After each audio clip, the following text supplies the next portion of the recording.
movies at last. Looks like it, Aunt Mattie. Huh. What, Dad? Hello, son.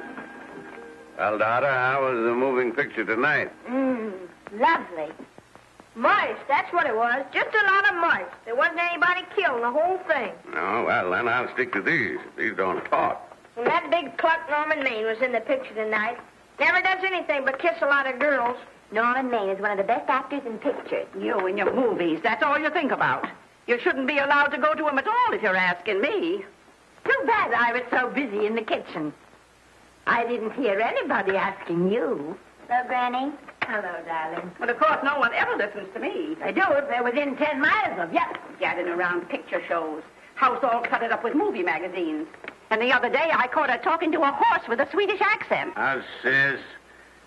We're only young once, you know. Ah, Hollywood. You'd better be getting yourself a good husband and stop mooning about Hollywood. You know what she wants to do? She wants to go to Hollywood. I've known it all along. I've seen her making faces in the mirror and talking to herself. That's what comes of your movies. Why, what would you do if you did go to Hollywood? I'd be an actress. I would, I tell you. I've always known I could. Guys, wouldn't it be wonderful to have a movie star in the family? Oh, Miss Blodgett, may I have your autograph? You may not know it, Alec, but you're practically on your way to bed. Oh, Miss Blodgett, you're my favorite actress. Won't you tell me the secret of your success? Oh, let me alone. I asked her, what's come over you? I'll tell you what's come over her. She's just a silly little girl whose head has been turned by the movies. And the sooner she forgets the whole thing, the better off she'll be. Why will I be better off? What's wrong with wanting to get out and make something of myself? What do you do that's so much better? Just because you're satisfied to sit here all your life, you think you can laugh at me. Well, someday you won't laugh at me. I'm going out and have a real life. I'm going to be somebody.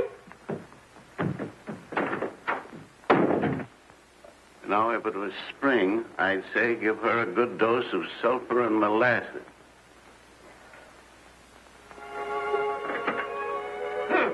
I thought I'd find you. Oh, stop that.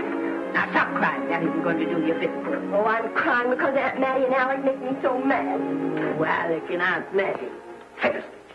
They're not important. You're the only one that counts. Esther, everyone in this world who has ever dreamed about better things has been laughed at. Don't you know that?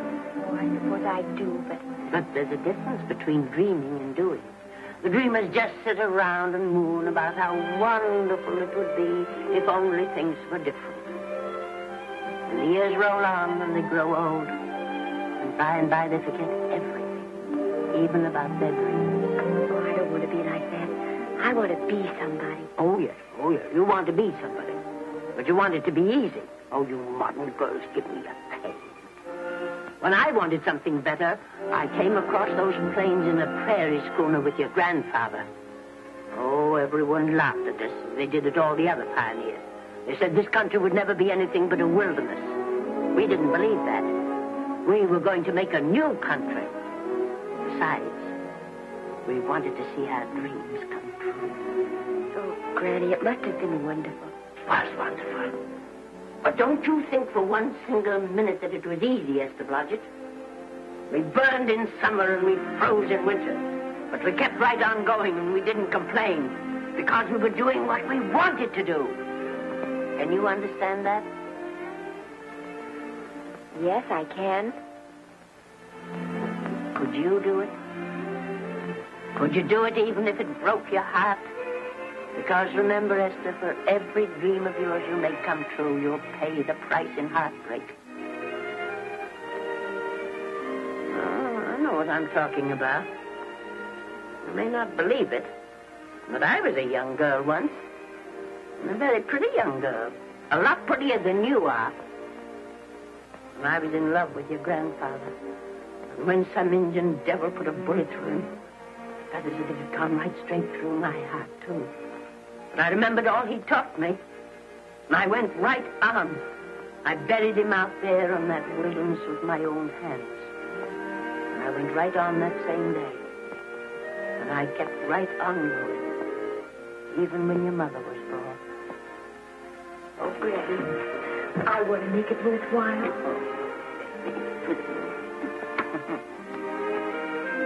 You know, Esther, there'll always be a wilderness to conquer. Maybe Hollywood's your wilderness now. From all I hear, it sounds like it. But if you've got one drop of my blood in your veins, you won't let Mattie or any of her kind break your heart. You'll go right out there and break it yourself. That's your right. Here. Oh, here. Stop that nonsense. Here. Take this and go to your Hollywood. Oh, I can't take your money. Well, why not? It's your savings. Well, I was only saving up for my funeral. Now I don't think I'm ever going to die. Oh, Granny, how can I ever thank you? By giving me your word of honor that you'll never tell a living soul where you got that money. I promise. Remember, if you do, I'll have you arrested for robbing me.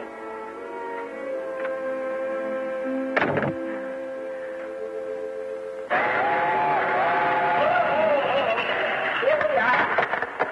Help me, Granny. Oh, I can make it, dear. Oh, thanks. Oh, I kissed Dad goodbye. Just a little kiss. He didn't even wake up. I bet you didn't try that on your Aunt Mattie. Oh, Aunt Mattie. Think of her face when you tell her. I am thinking about it. I've waited for that chance for 30 years. Here she is, girl. Oh, thank you, cousin.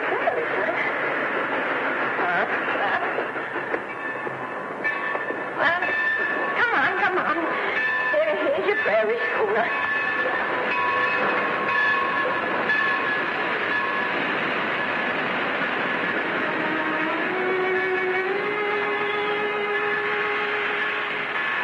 All aboard. Oh, Granny. Go on. Goodbye, Granny. Goodbye. I'll be waiting for you in those movie pictures. Don't tell Mattie. You know, my eyes are not as good as they used to be, but my ears are all right. So you remember, talk up good and loud. All aboard. Bye. Bye. Bye, Granny. Bye.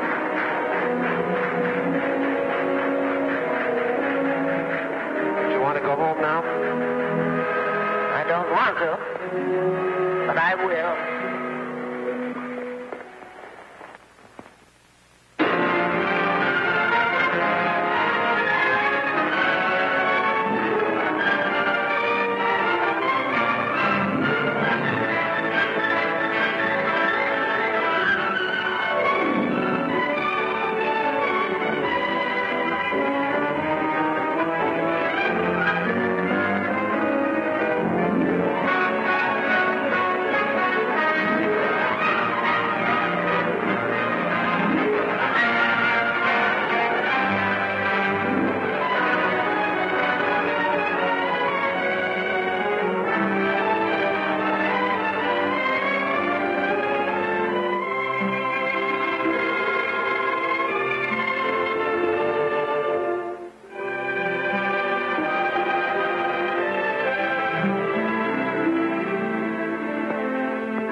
Good afternoon. Day, week, or month? Well, it's a little hard to say. You see, I'm going into the movies. Well, you better take it for a week. It'll break your jump to Beverly Hills. Are all the studios really near here? All except Gaumont British. I suppose the best way to get a job is to go straight to the studios, isn't it? Mm-hmm. I haven't any illusions, you know. I'm perfectly willing to begin with a little bit of a part, or even as an extra. $6, please. In advance. Oh.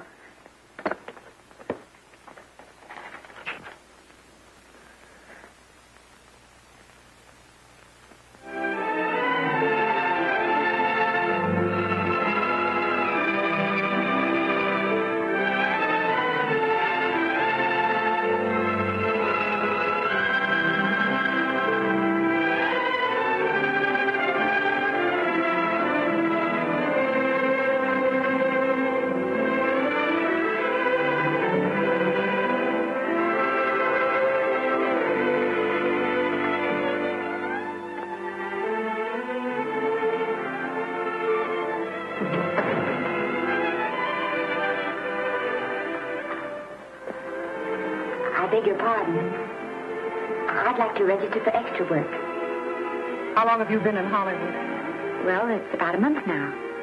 We haven't put anyone on our books for over 2 years. Come here. I'd like to show you something.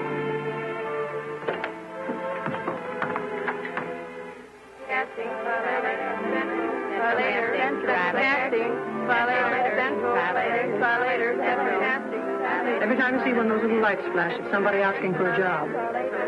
Every time you hear them say, try later, it means there isn't any job. You can't keep the girls at the switchboard long. They go crazy. Every one of those little lights thought it was going to be a star. Still want to go in the movies?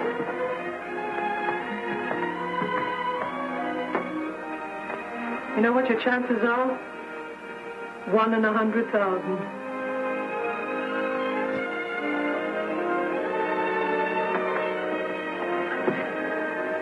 But maybe I'm that one.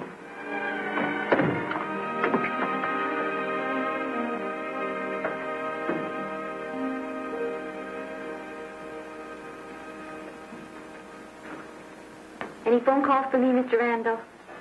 Oh, no. Jesse Lasky and Sammy Goldwyn must be writing letters instead. How's the luck today? There wasn't any. Maybe you don't go at it in the right way.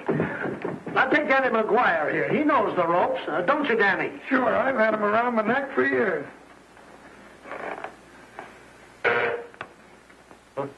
What? Oh, Miss Blodgett. Danny McGuire, our new tenant.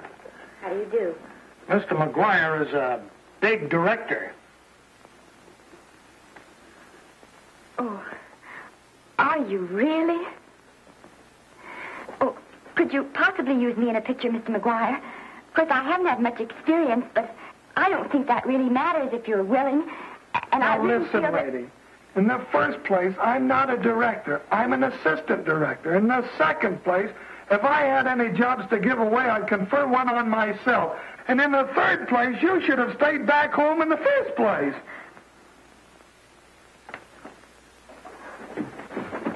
Oh, now look what you've done.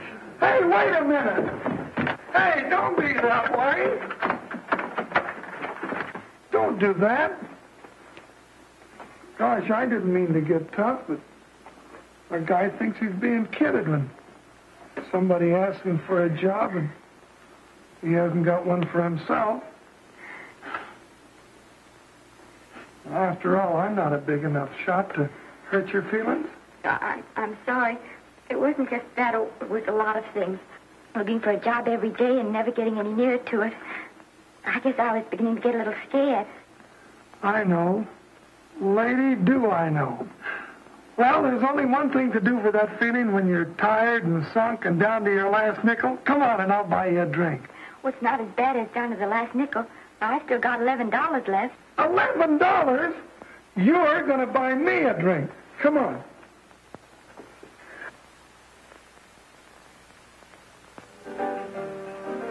That's right, George. There's nothing like a little rum to take away that milk flavor.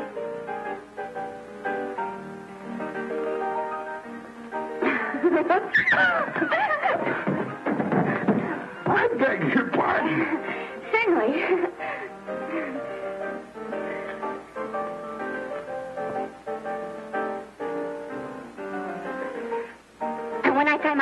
first thing I'm going to do is see that you direct every picture I'm in. That's my pal. Of course, I'm going to be perfectly nice about it, but I'll just insist. Now, that's the way to talk. Don't let them lick you. Oh, I should say they can't lick me. If they try anything like that, what? I just won't sign. Now, that's right. What have you got to lose? Another one of these and we'll open our own studio.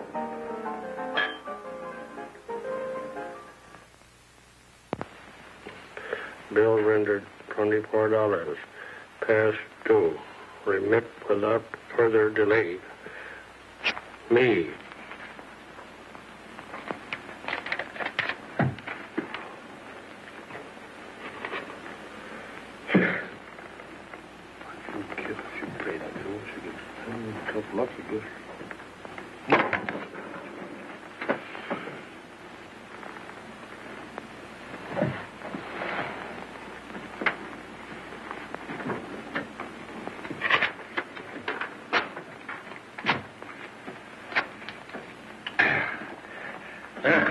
Fifth race.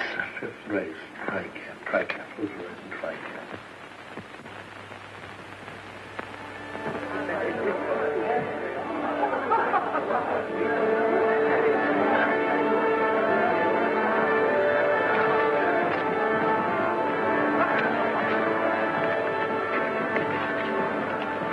Hey, the program's going to be swell tonight.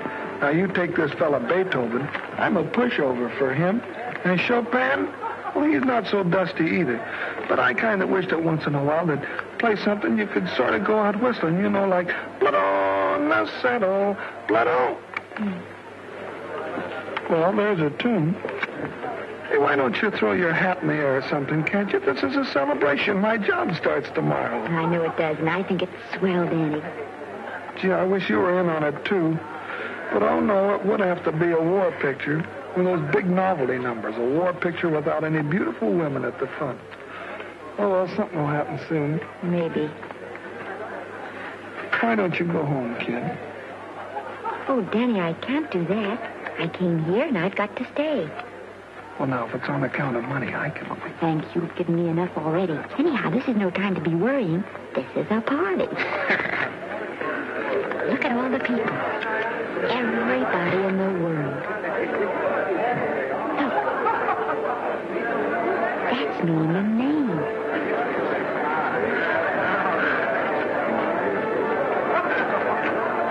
And he seems to have had that one extra cocktail.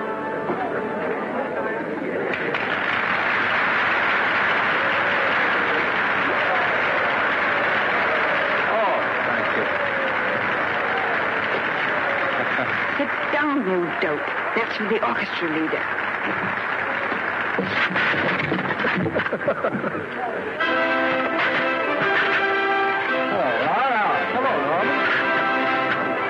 Oh, Mr.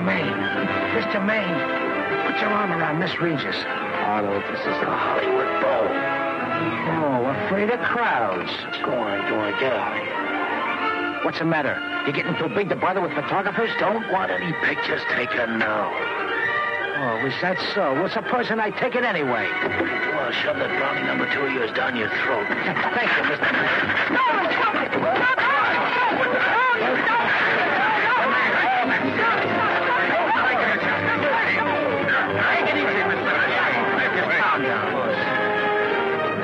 Normie, come back and sit down. Everybody's laughing at you.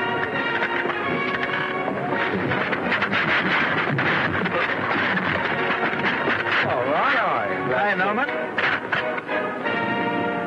Is he always like that? Well, I suppose he has to sleep sometime. Oh, and he's so wonderful on the screen.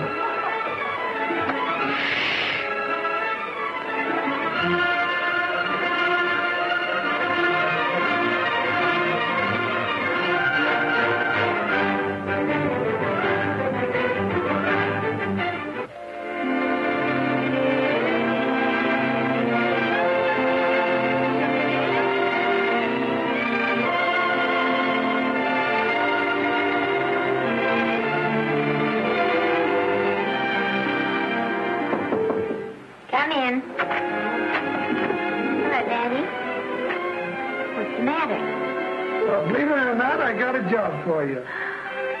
Daddy, that's wonderful. When do I go to the studio? Well, you don't exactly go to the studio. Oh, it's on location. Well, it's not exactly on location. But of course, I haven't any makeup. Will you tell me what to get and sort of help me put it on? Well, you don't exactly need any makeup. You see, it's not really a picture job. It's being a waitress. Oh. Well, it's kind of a picture job if you look at it right. You said it was a waitress.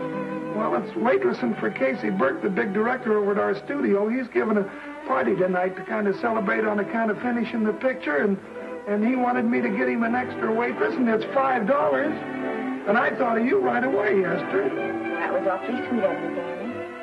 Well, there's going to be a lot of big people at Burke's house tonight, and I'll bet you there's any number of big directors, and if you're there, maybe they'll notice you. I could make them notice me. Sure you could, Esther. It's your chance. My chance. All right, Daddy, I'll do it. Oh, but I can't. I haven't got the right things to wear. Oh, yes. Now, you don't think the wardrobe department's right next to my office for nothing, do you? A perfect fit.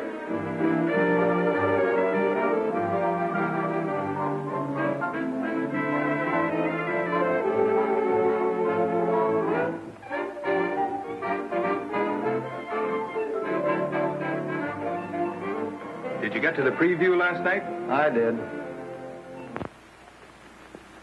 Would you like a little hors d'oeuvre? They are very nice. Oh, thanks. Well, what did you think of the picture? You should have saved it for Thanksgiving. What a turkey.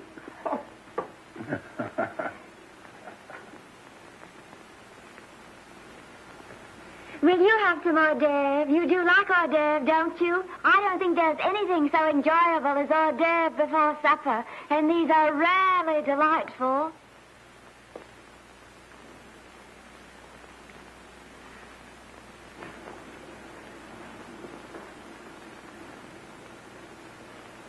And at the finish, the kid turns around and sings a lullaby to its mother. Pardon the big boys, but would you like a little hors d'oeuvre? They say they're the best in town. Don't tell me. I know. Mae West. That's a great twist. But where are you going to find a 2-month-old baby that can sing?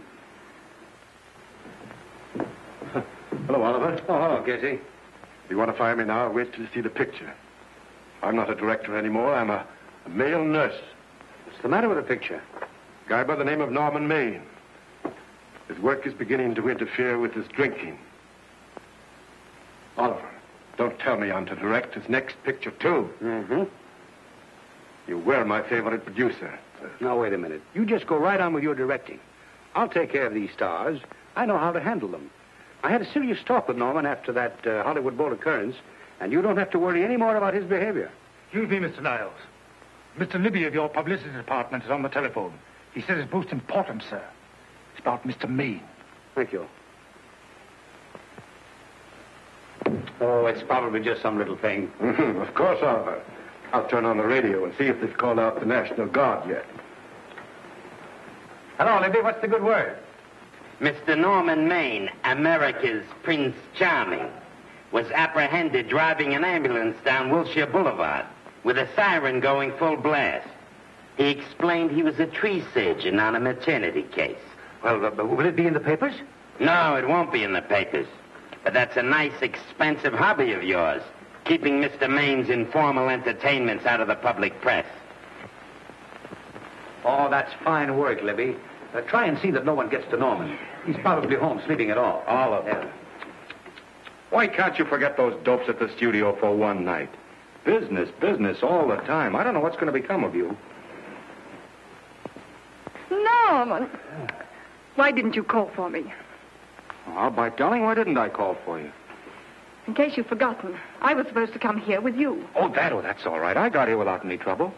The only reason I don't slap your face. Yes, darling, I know. Hello, John. Oh, hello, man. What's the matter with Oliver? He looks as if he'd had bad news. Hello, Mary. What's the matter, old boy? Maybe I'm wrong. I guess I've been drinking too much lately. No, you have to cut it down. It's bad stuff. Scotch and soda.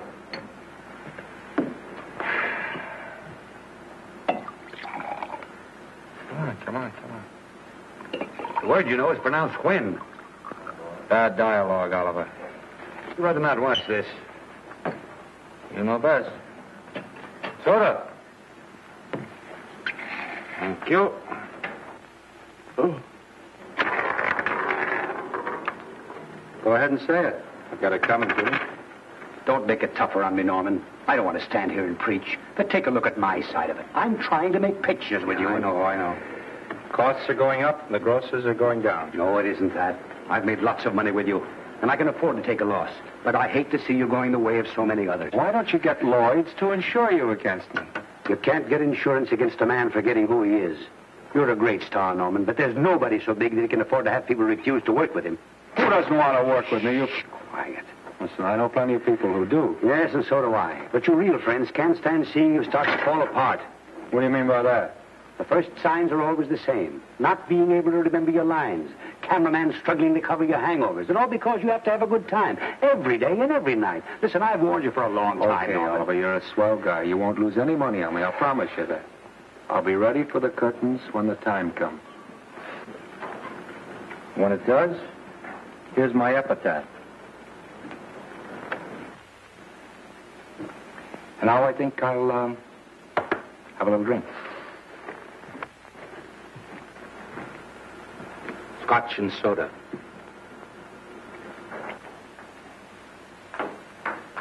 Scotch and soda. Ooh.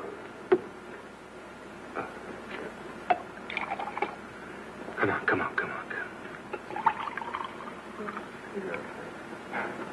A little soda? Caviar? No, thanks. Yes, Pardon me. Ah, lovely. No, I mean the caviar. Mm-hmm. No, don't go away. I'm starving. Really. Which would you take? I don't know. You know? I don't know either. It's hard to choose. I think I'll take caviar. Mr. Maine doesn't care for any more.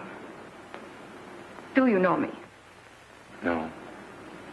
Well, Normie doesn't care for any more. I think I shall get very drunk indeed.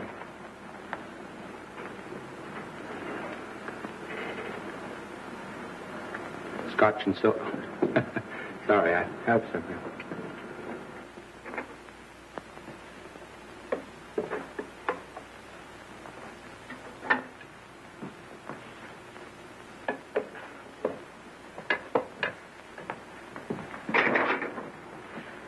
Oh. Mind if I help?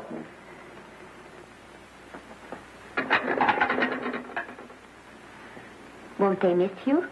Oh, no. They'll just look under the table, and when they see I'm not there, they'll forget the whole matter.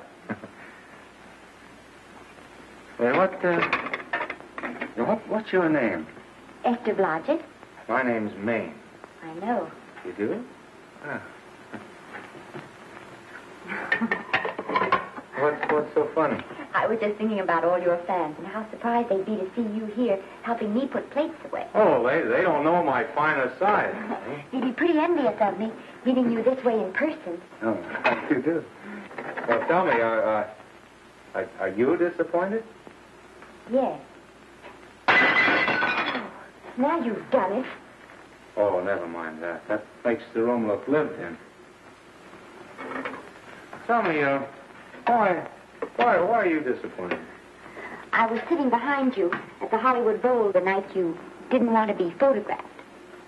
Yeah. I'm told I crept into many a heart that night. Oh, I can never explain this. You know, you have very pretty hair. You better get out of here. And a sensitive mouth. And a charming little... Precisely why are you here instead of with the rest of the guests? I'm just trying to be helpful. I see. Are you sure there's no other attraction? Well, it might be that my old mania for putting plates away is coming back on me. It's rather odd. I always know where I can find you if there's a pretty girl around. It's not only odd, it's embarrassing. You're being deliberately insulting, Norman. I put up with this for long enough. Dear, don't lose your temper. Remember, we must try to keep the voice low. I know you'll excuse us if we go on with our work.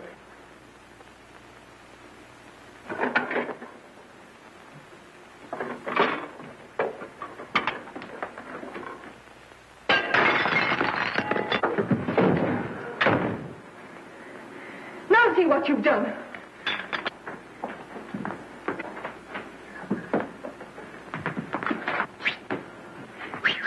Come here. Help me up. Are you hurt? No more than usual. Come on, the wolves are on us. We got to get out of here. Oh, I can't. The dishes aren't finished. Oh, yes, they are.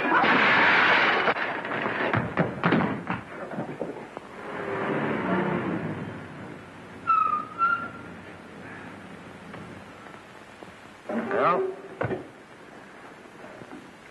I bet I know what you're going to say now. What? Good night. Good night and thanks. Hey, wait a minute. Hey, you realize that all I found out about you is that you were foolish enough to want to go into pictures? But why is it foolish? Look at you. Yeah, that's what I mean. No, I'd rather like to go into this matter a little more thoroughly. Oh, that's awfully nice of you. So why don't we go on up to my place and talk it over? Oh, no. Thank you very much, but I really must say good night. Good night. But you're not angry. No. I'm hungry. Well, why don't you go and get something to eat? Good night, Miss Blodgett. Good night, Mr. Maine. Wait a minute. Peter, the least I can do is to see you to your door. Will I see you again? I hope so. Has anyone ever told you that you're lovely? Well, now you know. Thank you.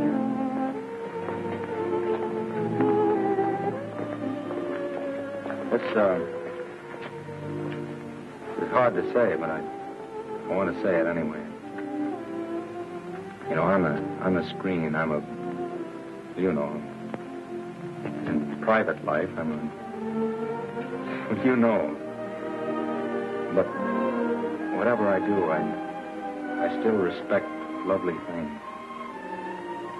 And you're lovely. You understand? Yes, I think I do. And it isn't that bump on the head that's doing this. Well, I'm glad.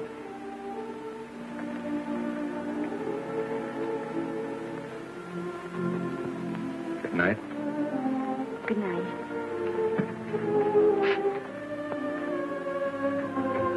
Hey! You mind if I take just one more look?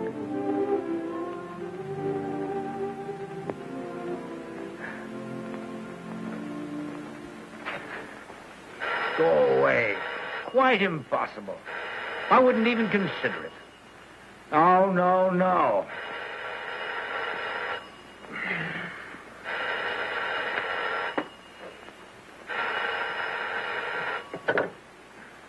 Hello?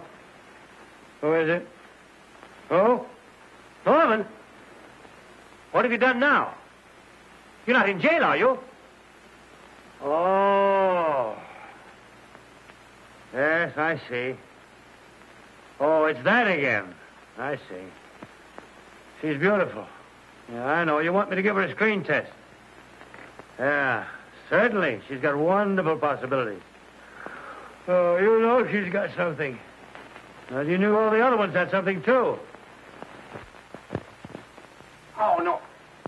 I tell you, Oliver, she's got that sincerity and honestness and sincerity and honestness that makes great actresses. Oliver, I am so sure of this girl that I want to take the test with her myself. Listen, Oliver, you've worked hard. You're entitled to a break. You get...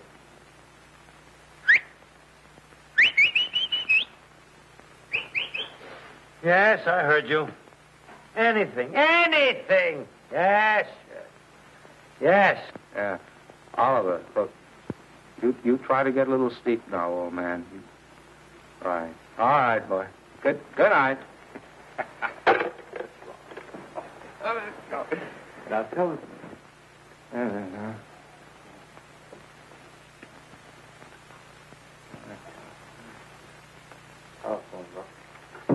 Telephone book. What is it? Yeah, telephone. Hey, Olive, telephone book.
Telephone.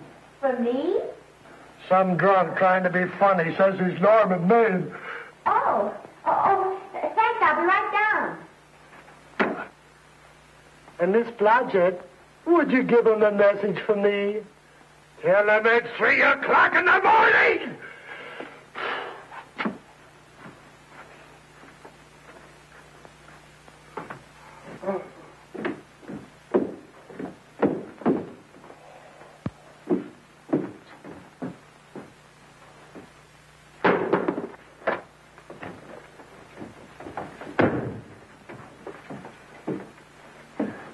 Hello?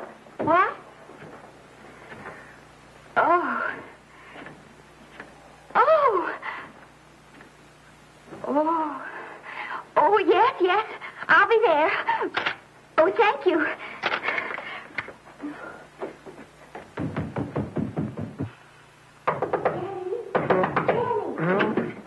Daddy, what do you think? I'm going to take a test tomorrow, and Norman Main's helping me do it.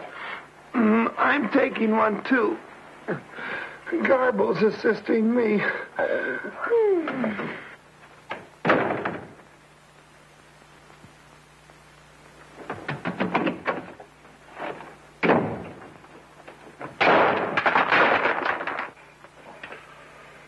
Oh.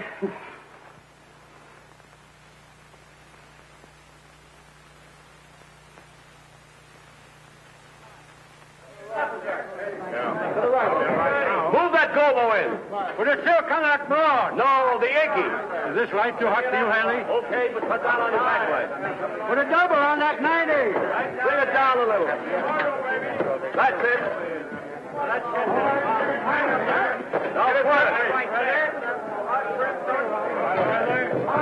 Pull down on that 150. We're ready to take it. Get pulled down on that 150. Okay. Run it here.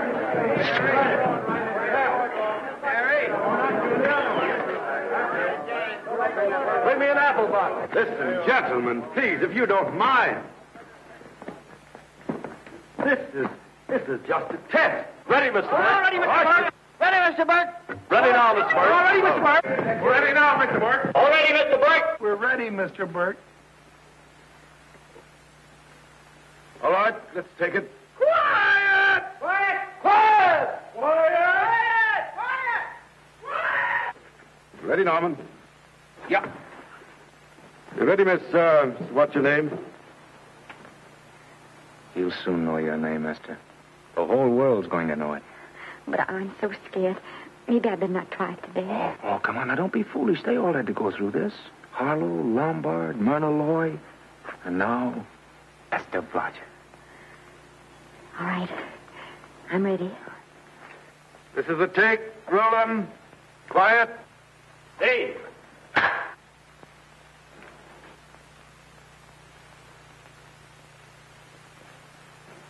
I may as well tell you that my whole organization thinks I've gone a little nuts to sign you. Well, maybe they're right. I've been nuts before. You see, all the experts seem to think that your type is a little mild for present-day taste. But I rather believe that tastes change, like eyebrows. And I think that also, like eyebrows, tastes are going back to the natural. You look like a nice girl. I think I'm going to like you. That's not important. I think the public will like you. That is important. Oh, yes. I see what you mean. I mean, I know it is. Only don't think it's going to be easy. Nothing you really want is ever given away free. You have to pay for it. And usually with your heart. Someone else told me that once. But you still have to work it out for yourself. Oh, well, all this is just a long way of saying, I'm glad you're with us and good luck to you. And now I'm going to turn you over to our demon press agent, Libby. Don't let him frighten you. He has a heart of gold, only harder. And for the love of Pete, learn to close your mouth and keep it closed, even in your love scenes.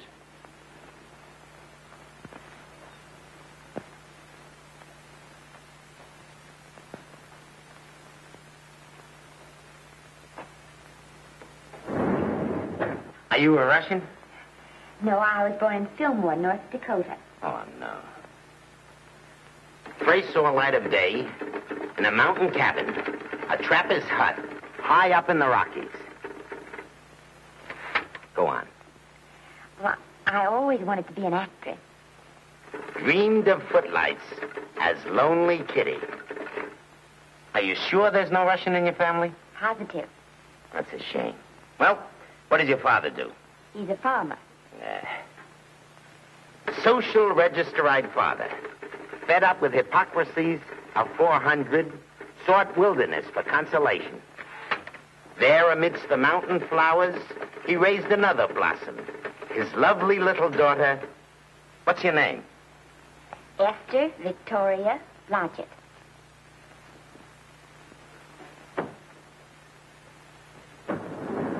Greatly appreciating your attention in this matter, very truly. Do you know what her name is? Esther Victoria Blodgett. Hey, we'll have to do something about that right away. Esther Victoria Blodgett.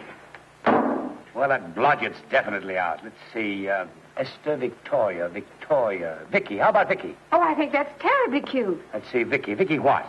Vicky, pronounced Vicky. See, Esther, Bester, Sester, Dester, Fester. Oh, that's very pretty. Jester, Hester, Dester, Lester. Vicky Lester. Oh, I like that. Say it. Vicky Lester. Say it again. Vicky Lester. Say it again. Vicky Lester. Say it. Vicky Lester. Say Vicky Lester. Vicky Lester. Vicky Lester. Vicky Lester. Vicky Lester. Flash. Oliver Niles Studio discovers new starlet, a Cinderella of the Rockies. Her name is Vicky Lester. Those who have peeked tell me she couldn't be more divined. The face of an angel and such natural talents. Her voice is a symphony. Her very walk, they tell me, is enough to drive men mad. Not that way.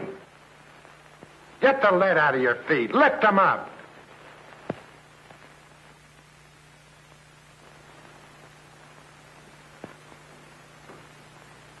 That's better.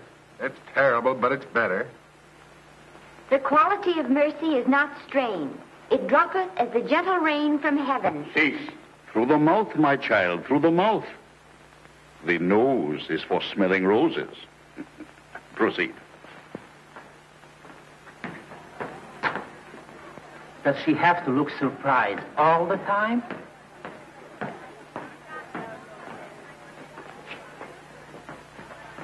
Anyway, it's just a rough sketch. Pretty small mouth, eh? Oh, well. Give her that Crawford smear.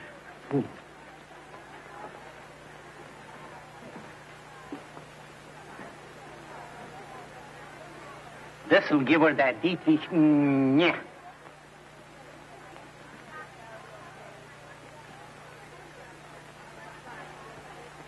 We're on the wrong track. She still looks surprised.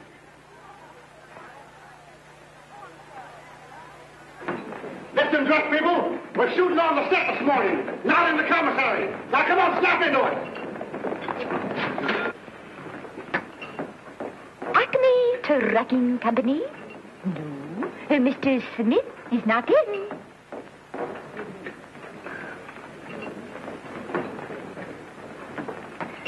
Acme Trucking Company. No. Mr. Smith is not in.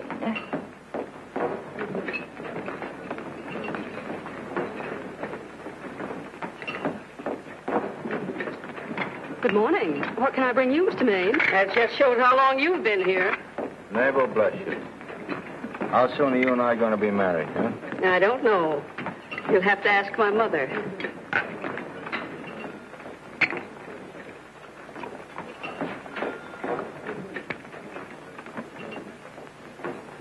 Acme Trucking Company? No, Mr. Smythe is not in. Acme Trucking Company? No, Mr. Smith is not in. Acme? No, Smith ain't in.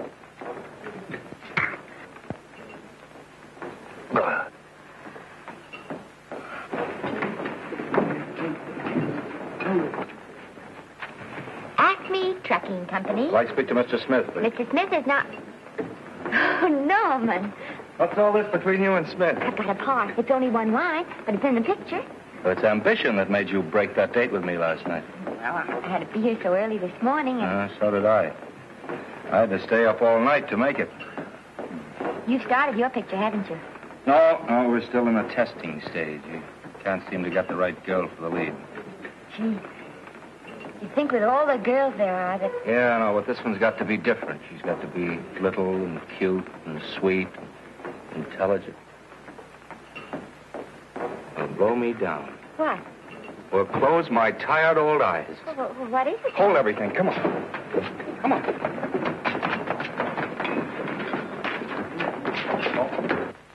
Well, you've been through the whole casting directory. I'll work day and night, Mr. Niles. And I'll work with her, Oliver. And I can be mean or nasty or anything you want, Mr. Niles. If she clicks, Oliver, you've got a star overnight. Okay.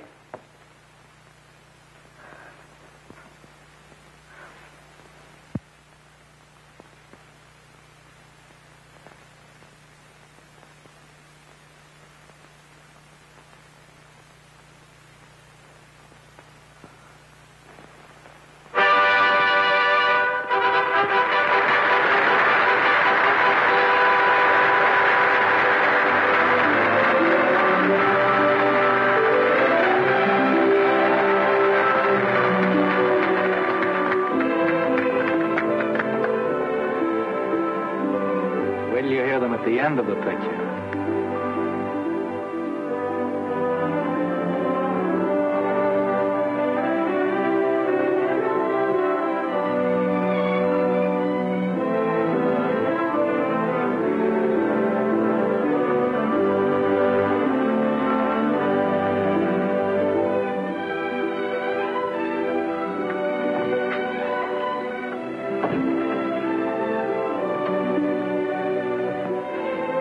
Do you think we were noticed? By no one. They're much too busy playing at croquet.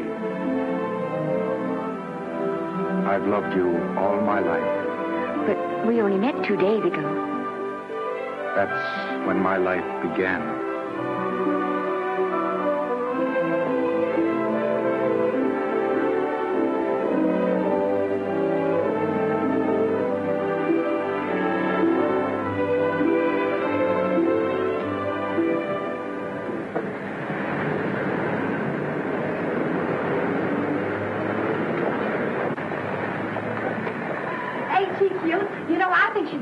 type I am, don't you? I think she's sweet. Well, it's Vicki Lester's picture, all right. I think she was much better than he was. These producers are so horribly dumb. They won't know how good she is. Well, maybe it's because she's a good girl. No, Maine's not so bad, but it's Vicki Lester they'll go to see. Vicky, darling, I think she's the most precious little thing I've ever seen. The knockout, Libby. You might mention that when you write your review. That Lester kid's a gold mine. Didn't you like Norman Maine? Was he in it? Libby, I'm afraid we have another hit. It's in the bag, neatly tied up with beautiful pink ribbons. Say, where are Norman and Vicki? I don't know. I thought you had them. I wish they'd come. We're having a party at the Trocadero. Isn't it thrilling running away from people? Norman, it's so exciting, So new. A star is born. Come on, run.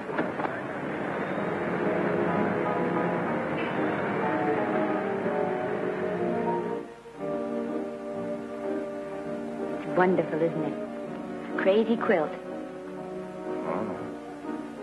It's a carpet that's spread for you. It's all yours from now on, you know. Come, Esther. You're a success. You have everything in the world you want. I hope it'll make you happy. Hasn't it you? But then there was one thing I never had. Lots of times I told myself I'd found it, but I always knew I was lying. Still, I never stopped looking for it. Maybe it'll come. Well, I think it has come, Esther. I only wish it went too late.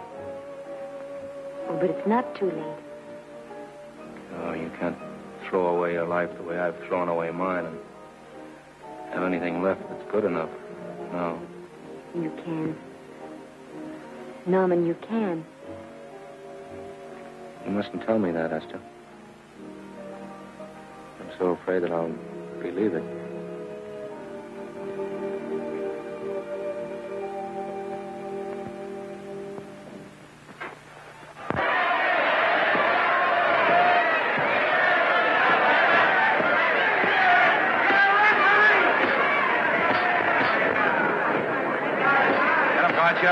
Shoot your right. Swell, isn't it? Lovely. What spots you getting? Can't you hear me, gotcha? Shoot your right!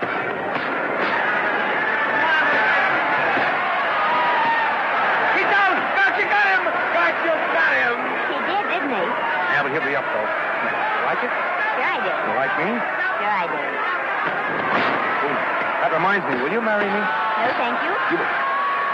Come on, gotcha, finish him. Why won't you marry me? Wasn't that dependable? Hey, shoot your right! Throw away your money? Break him up in there, break him up. Drink so much. Well, suppose I quit drinking. Yes? Come on, gosh, you shoot the right in there, the right. Suppose I save my money. Yes? There he goes, let him have it. Suppose I became absolutely dependable on all occasions. Yes?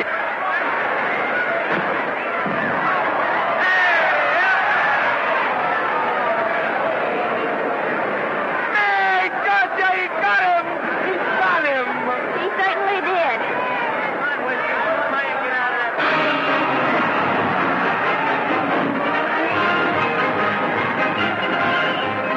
Gee, that's a beautiful fight. Norman, What there? would you do all that for me if I said I'd marry you? No, certainly not. I was just supposing. We're going to be married. Guess I didn't read that line right. I'll try it again. We are going to be married. Both of us. Yeah, to each other. What do you think of that? Well, when? Where? Well, we thought we'd elope in the conventional manner. What's the matter? It's trying to decide whether it's good for the studio. Is it? It is. And bless you, my children. When's it going to happen? Oh, we thought we'd just sneak out sometime. We're not telling anyone but you. Listen to this. The screen's ideal romance blossomed into breathtaking reality today when Vicki Lester and Norman Maine, America's dream lovers, slipped quietly through the portals of holy matrimony. How does it sound? Horrible. But you see, we're going to elope. Sure you are. It'll be the biggest elopement this town ever saw. We'll get a tie-up with the Army. Have you escorted all the way down to Yuma by 20 of their new bombing planes. Is he going with us? Don't you think we can work this thing out better alone? No sense in bothering the happy couple with all the details. I'll see to it that you get a carbon copy of the whole layout. I can hardly wait. I'm sorry. We didn't realize that we were in the way. While you're settling the details, you don't mind if I take this woman out and buy her a ring, do you? Sure, go ahead. We want everything legal. That's a charming match. A nice girl like Vicky. And public nuisance number one. Now, wait a minute, Libby. Norman's all right. And if you'll pardon my pointing, Vicky's business is her own. It doesn't require any comments. I wasn't making any comments. I just said it was a rotten shame. So go ahead and plan the elopement. Oh, that elopement stuff is out. You can't get any scope in that. We're going to have a wedding. Well, we have it. Customary place, I believe, is a church. Nah, it's been done. This has got to be something big. The beach. I can visualize it. The bridesmaids in bathing suits. 20,000 Santa Monica school children spelling out the word love. It's a novelty, but is it big enough? Why not the city hall? A police escort of every motorcycle cop in town. Sirens screaming, confetti pouring out of buildings like the Lindbergh reception in New York, only on a big scale. What's the matter? Isn't it big enough? And now if any man can show just cause why these two may not be lawfully joined together, let him now speak or else hereafter forever hold his peace. Do you, Alfred Henkel, take this woman as your lawful wedded wife? Will you love, comfort, honor, and keep her in sickness and health as long as you both shall live? I will. Do you, I beg your pardon. Do you, Esther Blodgett, take this man as your lawful wedded husband? Will you obey, serve, love, honor, and keep him in sickness and health as long as you both shall live? I will. Place the ring on her finger. Hurry, please. Now, by virtues of the power invested in me as Justice of the Peace of San Bardo Township, County of Los Angeles, I pronounce you man and wife.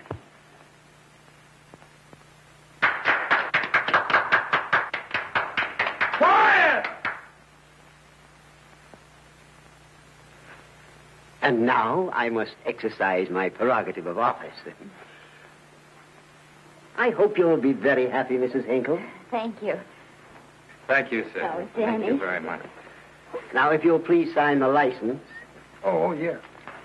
You know, Mrs. Henkel, I can't help but believe I've seen you somewhere before. Oh, really? Well, I believe this is the first time I've ever been in San Bardo. You know, your face is familiar, too, Really? Mr. Henkel. There you are, sir. Thank you very much. Oh, Here's your thank you, receipt. sir. Thank you. Goodbye. Goodbye. See you again. Yes, goodbye. No, I don't. Let me know, see.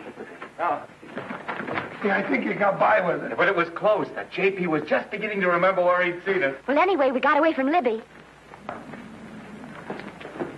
Hello, Toots. If you will be kind enough to glance between my shoulder blades, Mr. and Mrs. Henkel, you will find there a knife buried to the hilt. On the handle are your initials. Lovely to have seen you, Libby. Hold him, wait. hold him, Danny.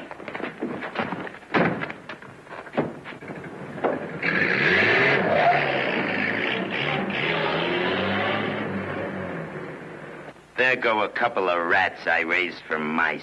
Well, they got a right to get married, haven't they? I haven't got any right to double-cross the public, and I haven't done it yet. Hey! People versus Porky Washington. We're charged with violating Section 600. Young man, you're in contempt of court. Operator, get me the Los Angeles Tribune. I've a good mind to put you under arrest. Wait till I make the score. You wait, too. Tribune, give me the city desk. Johnny, this is Matt Libby. I got a flash for you. Norman Maine and Vicky Lester were married at 2:30 this afternoon. Vicky Lester? Court recess.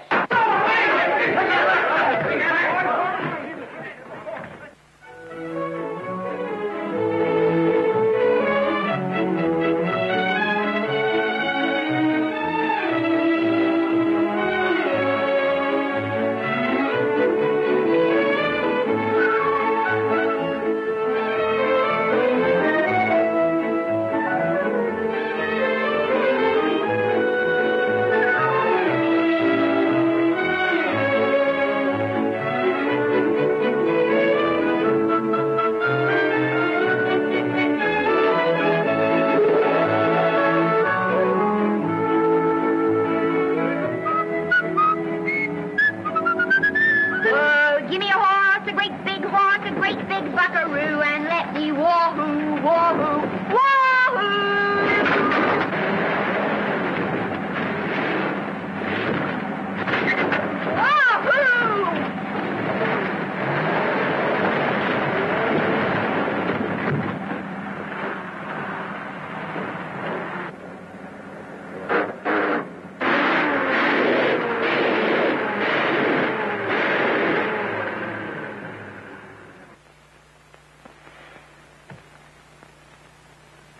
Wahoo.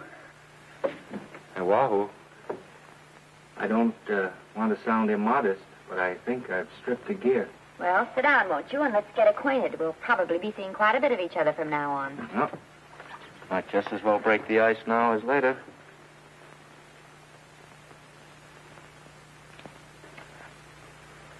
Now we're old friends. Hey, have I got time for a shower before dinner? Plenty, if you can find the shower. I never can remember where that thing is. Does it pull out or slide under? Here, I think I can find it. Nope, it's the linen closet. Here it is. Nice work. Oh, half the time those things are just luck. I'll see if I can disinfect this steak.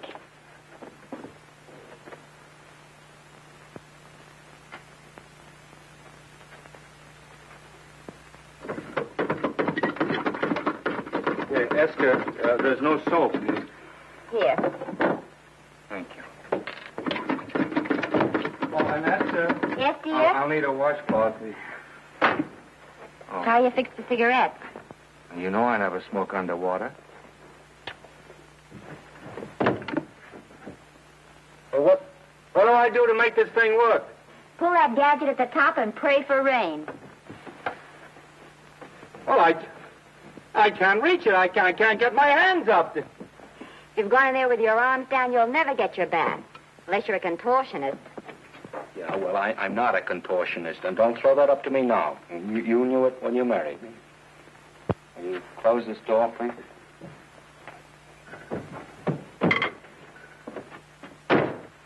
Thank you.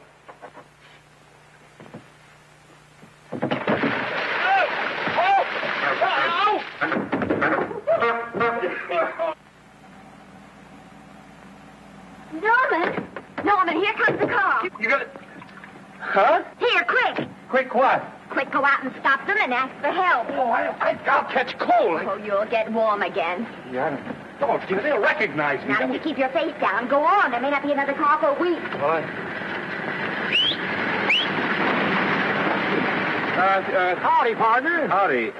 Stuck? Yeah, how'd you guess it? Can you get us some help? Well, I reckon not. You know, it's a long way to town. We're pretty busy down at the place. Well, I got to get out of here. I've got my wife with me. Does she like the country? No, and then we're short of food. There's a lot of game in them woods. You know, well, my wife can't shoot. Well, you're sure up against it. Sorry I can't do anything for you. Well, wait, listen, I'll be frank with you. I'm Norman Maine. Who? Norman Maine. Well, my name's Judd Baker. Glad to have met you. Well, so long. Hey, wait a minute. Listen, you don't... So you're Norman Maine.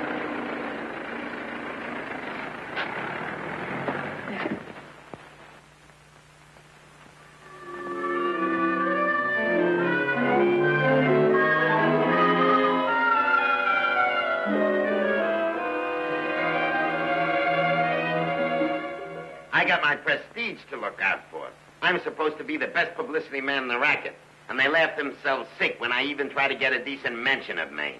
Yes, I know how sensitive you are, Libby, and I don't like to see your feelings hurt. Thanks, boss. Now, Vicky, there's a dish for free space. But if Maine swam across the Pacific, the papers would keep it a secret. Well, the exhibitors don't like him, the critics don't like him, the public don't like him, and I don't like him. Who likes him?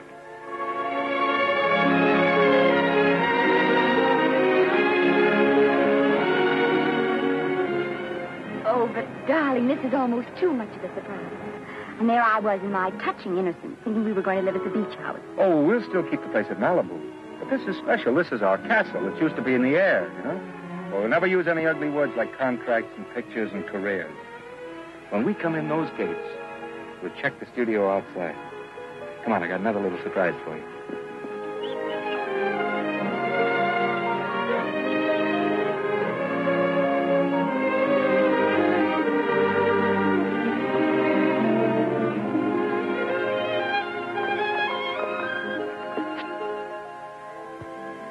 Oh, Norman, it's lovely. So are you, lovely. The whole world's lovely. Hey, hold it!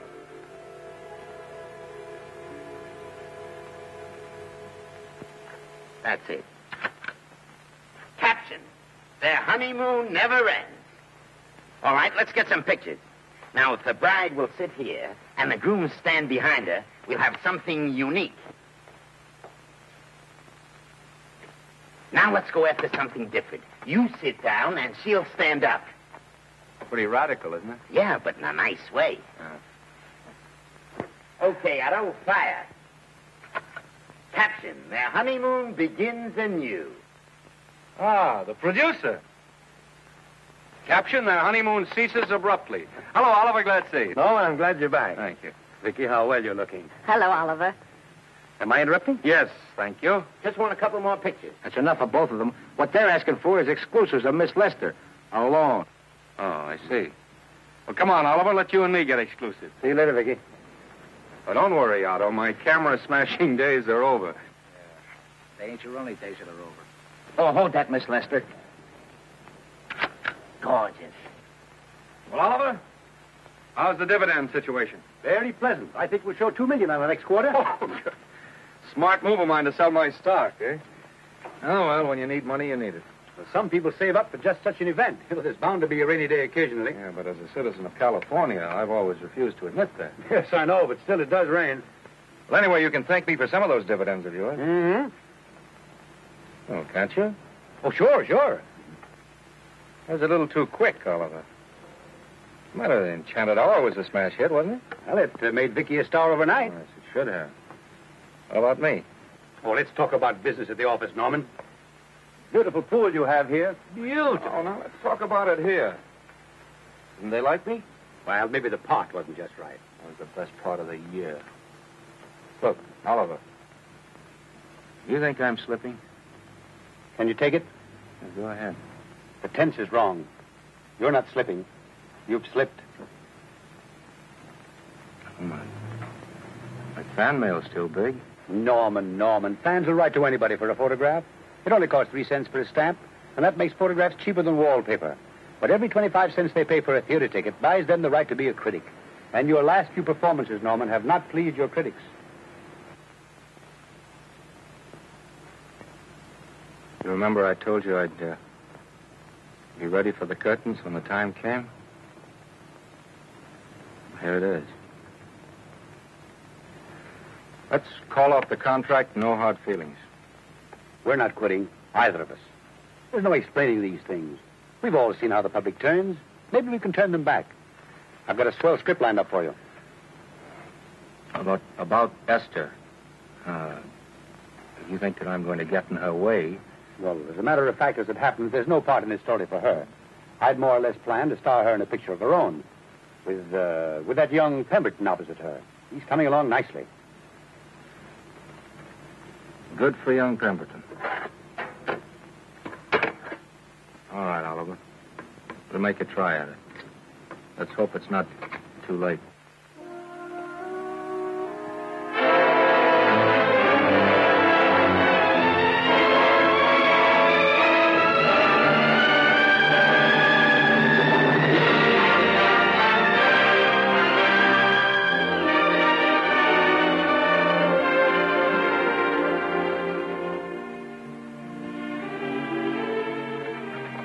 No argument. I'll buy those. Huh. The screen's most finished actor. I'll say he's finished. He keeps them away in droves.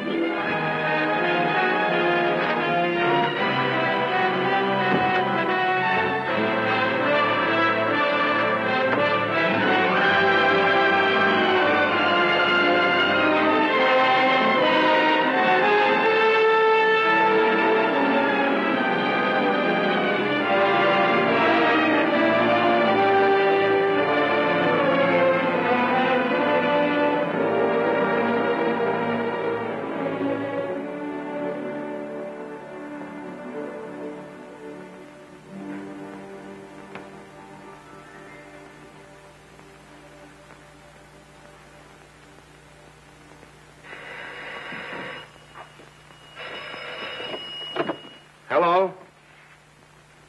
No, Miss Lester isn't home as yet. No, I'm not the butler. But I can take a message just as well as he can, honest. Oh, is that you, Norman? Swell. Listen, Norman, this is Artie Carver. Hiya, kid. Swell. Say, I hear you're through with Oliver Niles. Is that on the level? Please, Artie, I'm not news anymore. Forget it. Say, what kind of a settlement did you make on your contract? Give me a figure so I can do a story on it. There was no money involved. We just called it quits. Okay, I'll fill in my own figure. Say, by the way, I've been trying to get an interview with Vicky for 2 weeks, but she's always busy. How about you giving an old pal a break by speaking to her for me? Sure, I'll ask her. Swell. So long.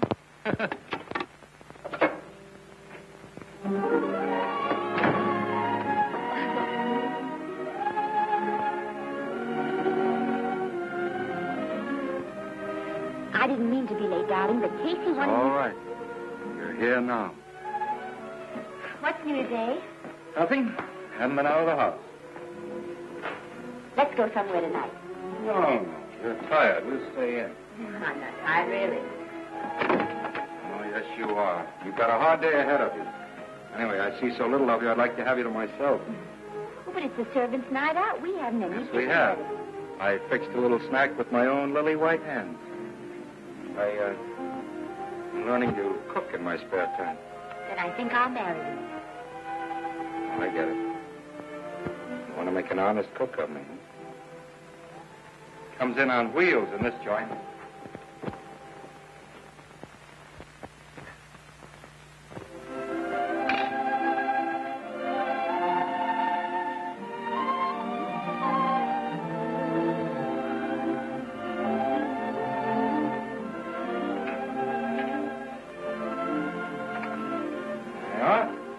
How's it look? Wonderful. Huh? That's what I thought. Now then, don't be formal, just pitch in. Huh?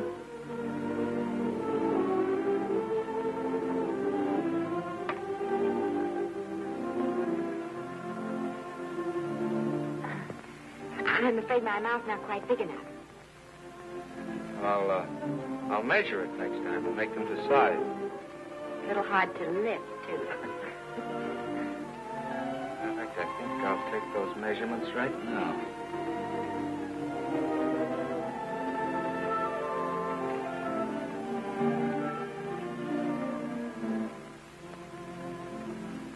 That's what I wait for. All day.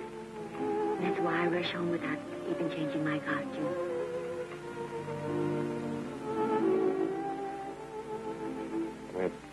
We're forgetting that we're hungry. Would you like a sandwich? Thank you. I still have a little work on this one.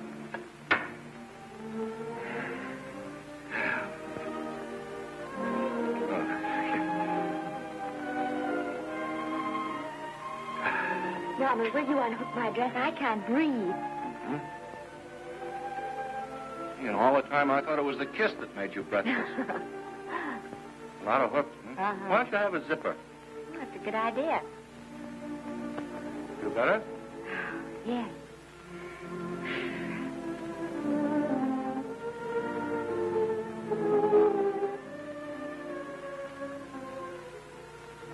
Don't look now, but I think that guy on your left is in love with you.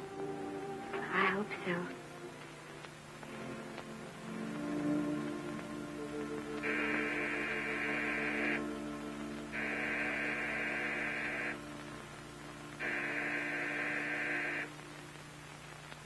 The doorbell. Is it? Maybe they'll go away. Oh, I never do at a time like this. Come here. Just a minute, dear. I'll be right back.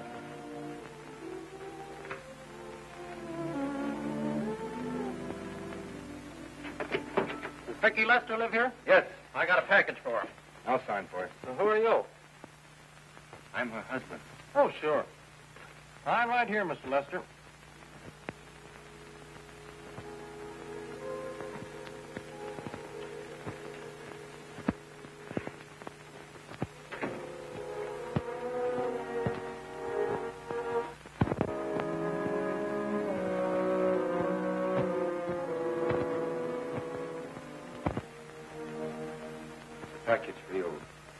by the way, I forgot to tell you, they want you for a benefit at Shrine Auditorium next Wednesday night.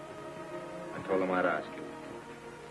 And, Oh, darling, I don't want to hear about that now. well, you better wait till I finish before I forget them all. The Academy dinner secretary phoned. She wants to know if you want a table reserved for you. Oh, yes, Artie Carver called and asked if I'd use my influence with you to get him an interview. I told him I'd try. That was all, I think. Oh, Norman, please don't talk about those things now. We're forgetting the wonderful food you prepared. Well, I'm not very hungry now. I think I'll fix me a little drink. But no.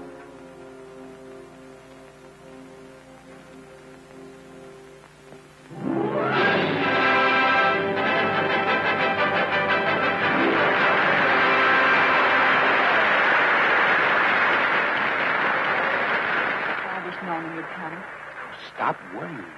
And think how nice that statuette is going to look on your mantelpiece. Do you suppose anything's happened to him? But of course not. He's just been held up in traffic. You think about that statuette. And now we arrive at the climax of the annual dinner of the Academy of Motion Picture Arts and Sciences, the highest award within our power to bestow. We have already applauded with our hearts as well as our hands, while awards are being given those gentlemen who during the past year have rendered distinguished service to the motion picture industry. We now pay honor to the ladies, or rather to one lady. We offer to her the Academy Award for the finest performance of the past year. She has already had the world's acclaim, but this is the tribute of her fellow workers, the men and women of this industry. It is not only my pleasure, but my privilege to present this award to the actress who created the unforgettable Anna in Dream Without End, Miss Vicki Lester.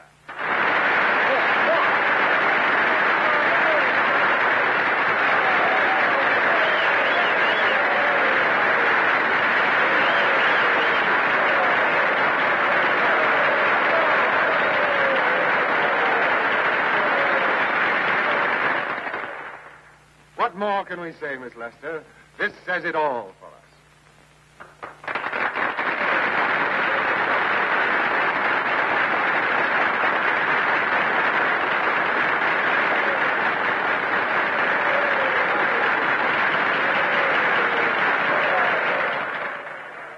Ladies and gentlemen, when something like this happens to you, and you try to tell how you feel about it, you find that out of all the words in the world, there are only two that really mean anything.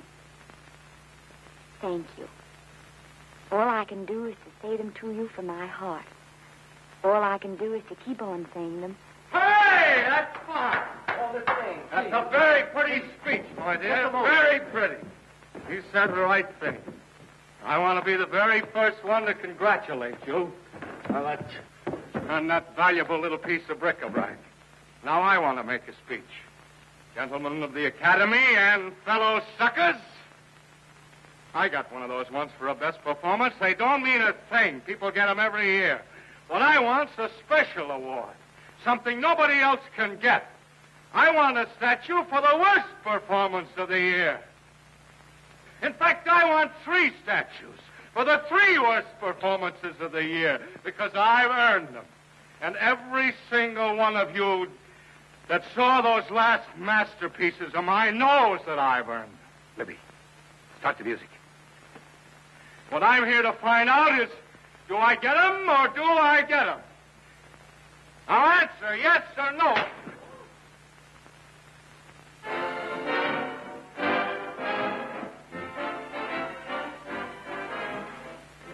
Norman, darling, let's go and sit down.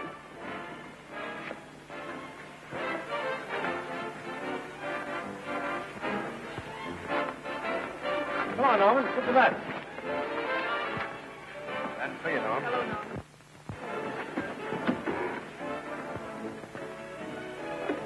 Hello, how are you? Hi, Oliver. My dear, do let me congratulate you. You must be terribly proud and happy tonight. Thank you.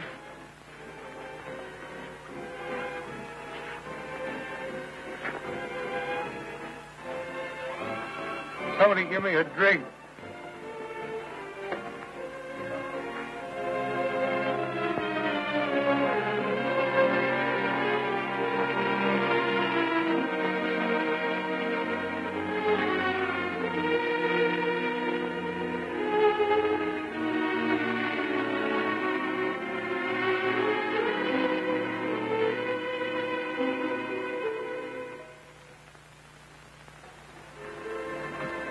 Oliver, it's nice of you to come to my dressing room. Vicky, how are you? I've missed you. Everyone's missed you. Have a nice trip. Well, a 3-month tour of the theater circuit scarcely comes under the head of pleasure. But the way they're screaming for your pictures all over the country. Miss Lester, if I may talk shop, you are a knockout. Thank you. It's good to hear that. You've been crying. A little. How's Norman?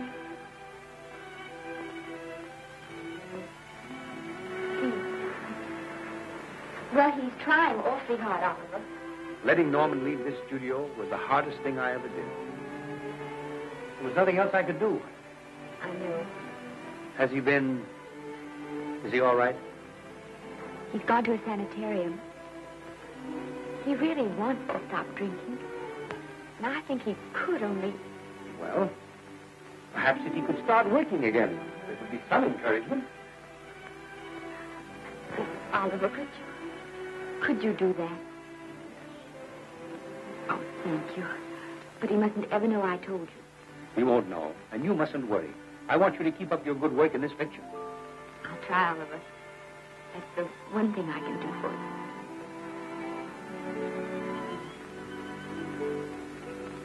you.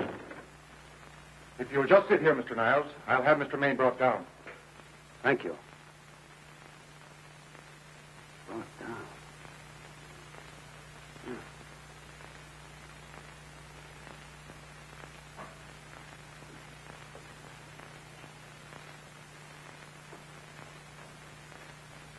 Hello, Oliver. Welcome to Liberty Hall. Hello, Norman.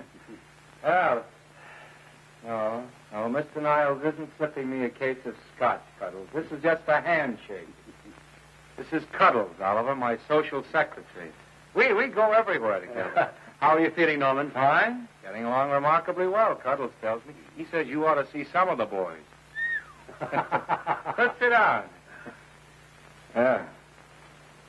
Cuddles, we really don't need you. Touching, isn't it? Can't bear to have me out of his sight.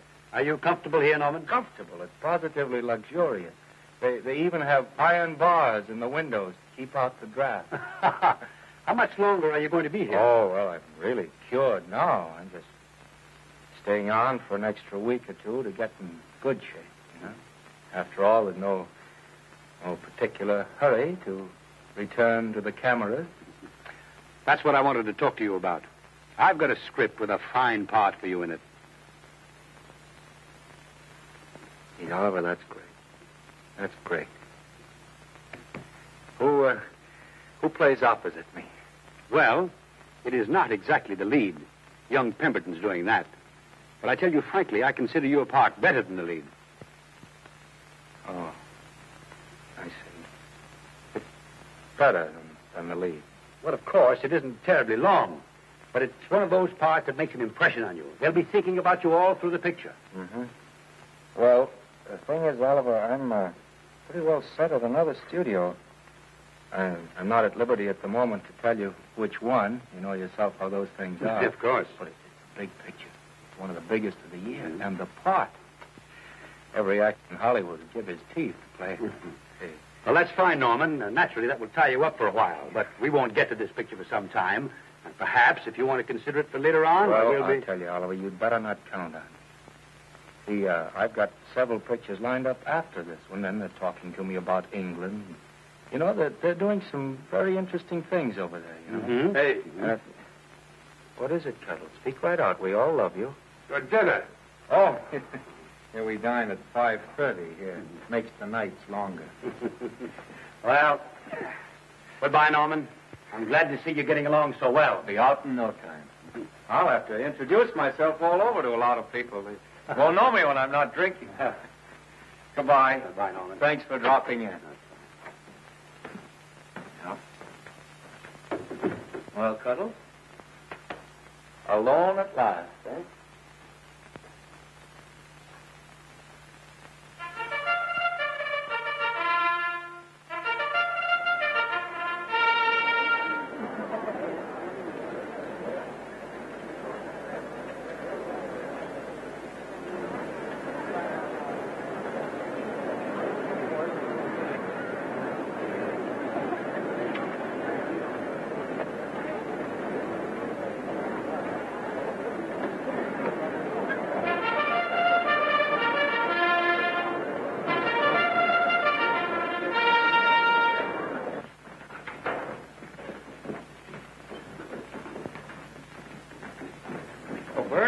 Sam? How are you, Marion? Oh, hello. Hello. Hello, Normie. Glad to see you. How I hate to run into these has-beens. They give me the creeps. Me too. He was good while he had it. And he had it quite a while. Hello? Hello, Mr. Maine. I haven't seen you in a long time. Oh, I've been resting. Ginger ale, please. Ginger ale and what? Ginger ale and ginger ale. A new leaf? A whole new book. Thank you. Scotch straight. Hello, Libby. Why, it's Mr. America of yesteryear. Do they let you wander about now without a keeper? Oh, sure. I'm a trustee now. Didn't expect to find you at Santa Anita. What do they do with the actors while you're away? Oh, they cut them into slices and fry them with eggs.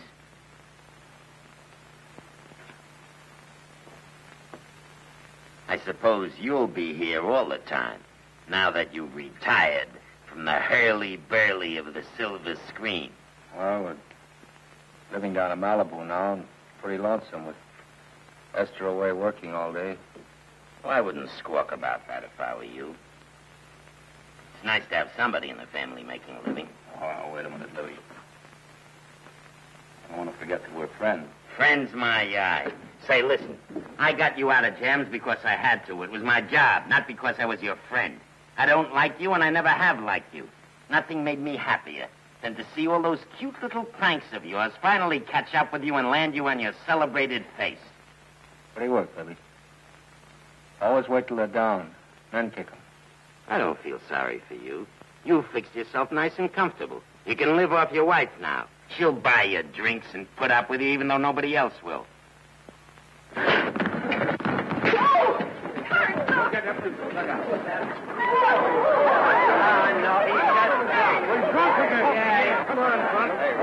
a minute. Come on outside for you, wife. I'm Norman Maine. Well, that's not my fault. Oh, don't bother to toss him out. He's harmless. All right, Mr. Libby, if you say so. Sure, let him go. What can he do? He can't fight any better than he can act. Norman Maine. Oh, he's drunk again. Why, he's been drunk for years.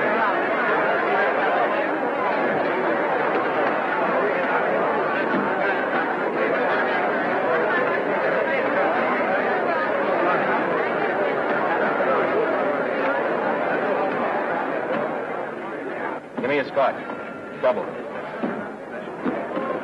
Leave the bottle here.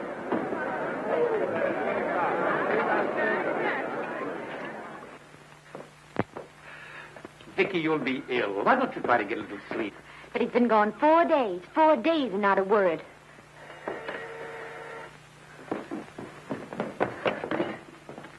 Oliver, I can't. I just can't. Hello? No, this is Oliver Niles speaking. What? Where? Thank you. What is it? Nothing. Oliver, tell me. He's in the night court. He's been arrested on a drunk charge. Now, he's all right. He isn't hurt. I'm going right down and get him out. I'm going with you. Vicky, it isn't any place for you. And if it gets in the papers, What there'll do be... I care about the papers? I'm going with you.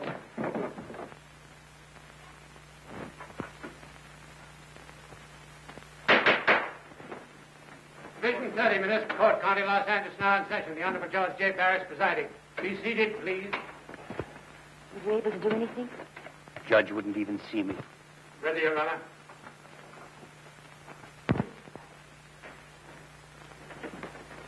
I want to advise you that you're entitled to be represented by counsel, to be confronted by the witnesses that may testify against you, to compel witnesses to attend on your behalf to a public and speedy trial by the court or by a jury, and the right to be admitted to bail. Call the first five. Gregory, Hale, Haynes, Rodriguez, Johnson. Come on, boys, get in. Go ahead. Move along.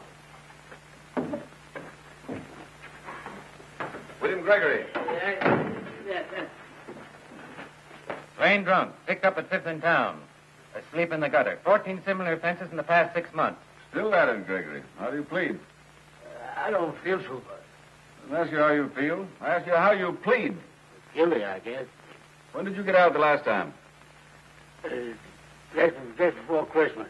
Well, I'm sorry you left to miss New Year's. You'll be out in time for Washington's birthday in 60 days. Milton Rails. Plain drunk, picked up on Brooklyn Avenue, given treatment at receiving hospital, then removed to jail. How old are you, Rails? 17, sir. Did you take a good look at those men in the cell with you last night? Yes, sir. And have you taken a good look at yourself this morning? No, sir. Well, I suggest that you do. $5 or 2 days. Sentence suspended. Oh, Judge. Alfred Henkel, more commonly known as Norman Maine. Drunk and disorderly. Cracked car into tree at Sunset and Coronado. Evidently been drinking for days. Resisted arrest and injured one of the arresting officers. How do you plead? Guilty. You're Norman Maine, the actor, aren't you? You've come pretty low, haven't you? There isn't a man here who's had the advantages you've had. Look what you've done with them. You're nothing but an irresponsible drunk, driving about the streets with the power to inflict death or injury on innocent people. I think they'd better deny you that power for a while. 90 days in the city jail. Please wait.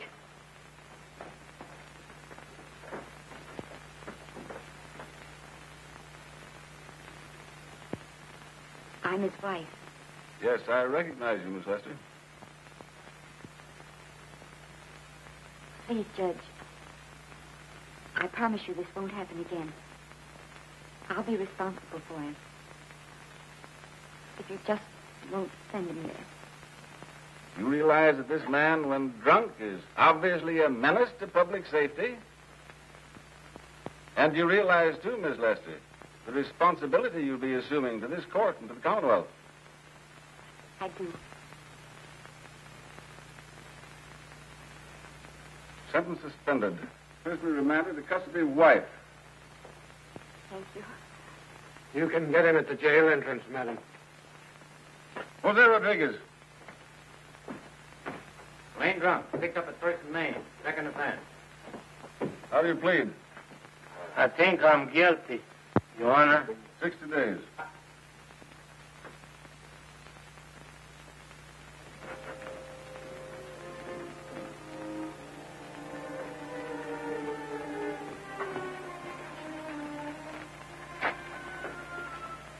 Yeah, I'm so tired. Hold it, Mr. Maine. The picture. Oh, no. What about a statement for the press? Oh, no, please.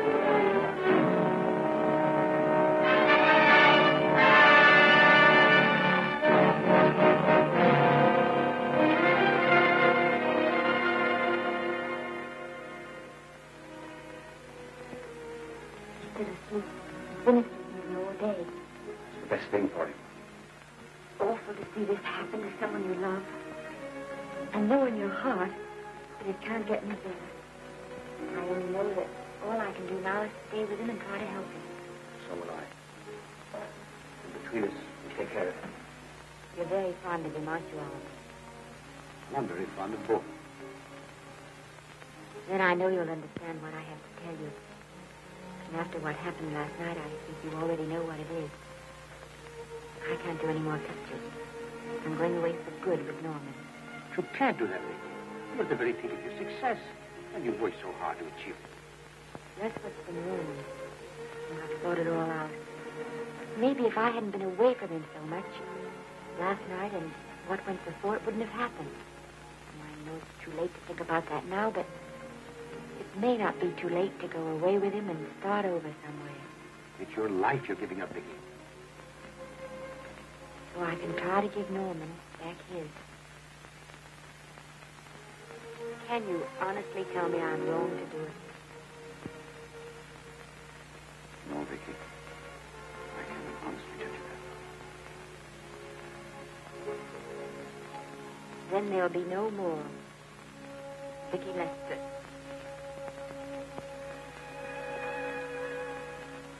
Come on, walk to the door with me.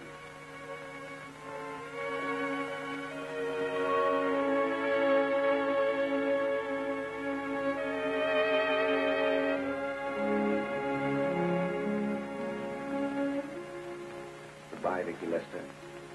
You were a grand girl. Good luck, Mrs. Norman Maine.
Darling, this is Maine coming in to apologize again. Oh, I'm sorry, dear, but it isn't you.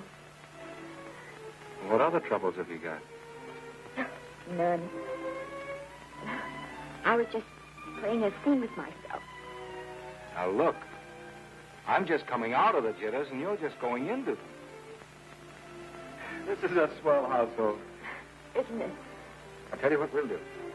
I'll promise to brace up if you'll go on the wagon. I guess I have been drinking too much. You know what I'm going to do? I'm going to be an athlete. You mean with great big muscles and everything? Well, roughly speaking. Going to join the YMCA? It costs too much. I'm going wading up in our front yard. No. Sure. Would you like me to go with you? Sure, if you'd like to. No, Miss, I don't think I will. It might spoil this beautiful, natural wave. Yeah, I guess that's right. But, darling, look, could you have a hot toddy, some hot soup for me when I come back? Some hot soup? And I'll make some of those nice sandwiches. No, Miss, do you have to?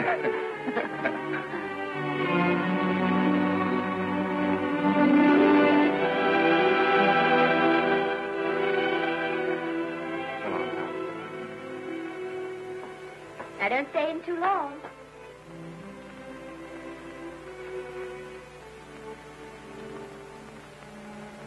Hey! Mind if I take just one more look?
first drink of water he had in 20 years. And then he had to get it by accident. Pardon. How do you wire congratulations to the Pacific Ocean?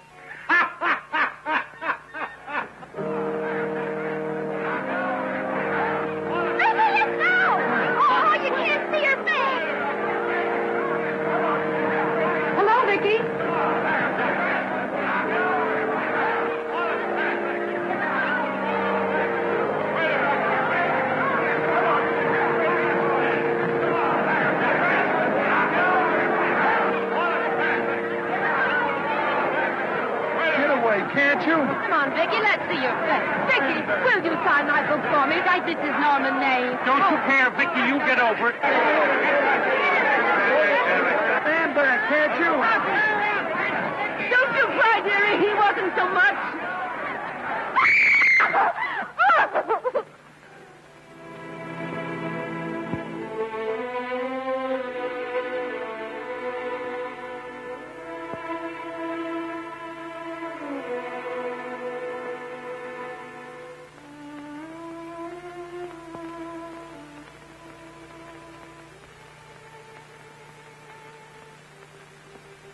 Do you mind if I take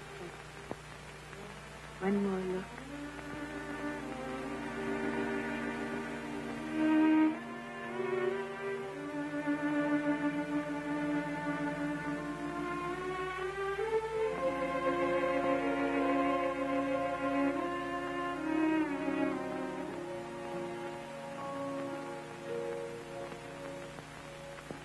Here are the paychecks for the servants, Graves. You'll find a very nice bonus in each one. Miss Lester asked me to thank you for your kindness and service. If there's anything I can do for the little lady, I should be glad to do it. She would appreciate your attending to the closing of the Beverly Hills house. Put down those trunks. Put it down, I say. Well, where is she? In the bedroom. Who are you? I'm her grandmother. Get up.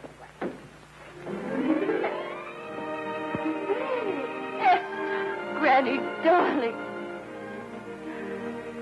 Oh, I'm so glad to see you. What made you come?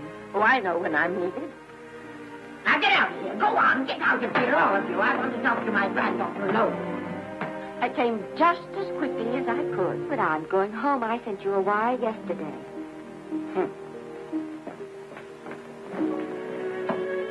Sit down. Is it true that you're going to quit the movie? I never want to hear them again. What are you running away from, little girl? I'm not running away. It's just that I can't go on. My heart isn't in it anymore. Once I told you if you get what you want, you have to give your heart in exchange. And you said you were willing.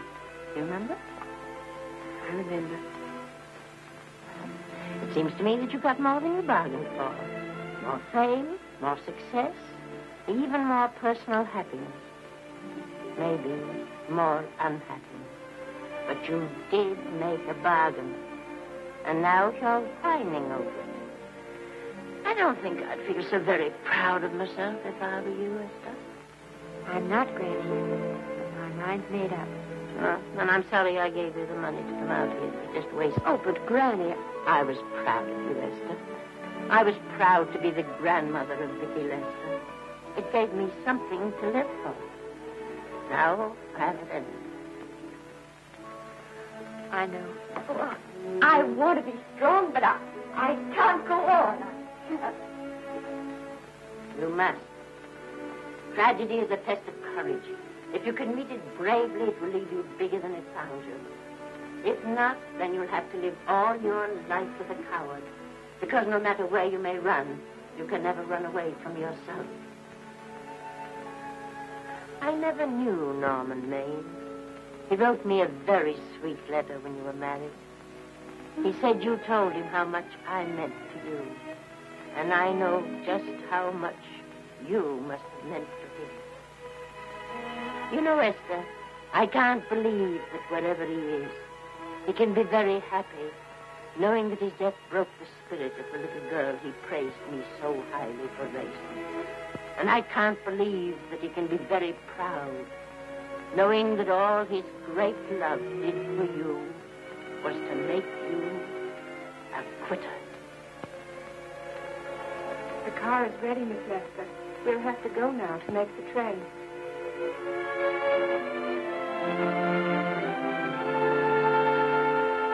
Put the car back in the garage.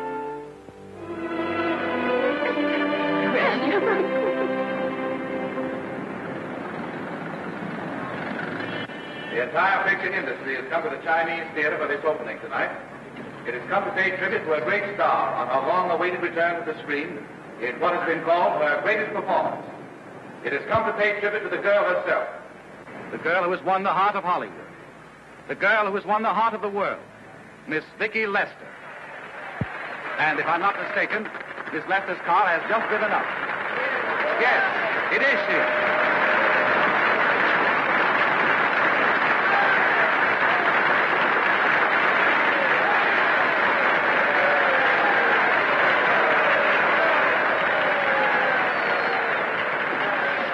This doesn't scare you too much. I scare very slowly, young man. Smile, folks, please.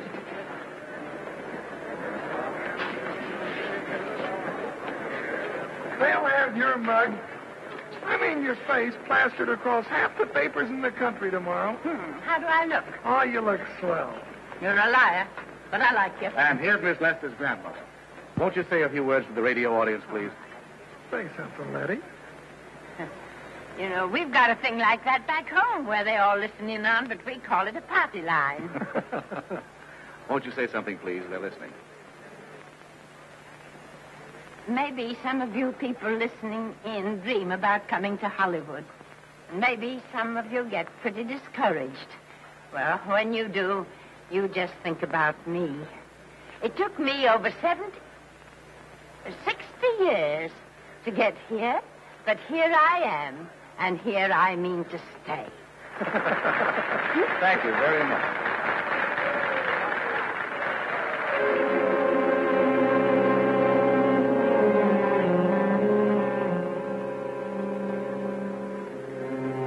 Miss Lester. This microphone is on an international hookup. Throughout the world, your fans are hoping that you'll say a few words to them.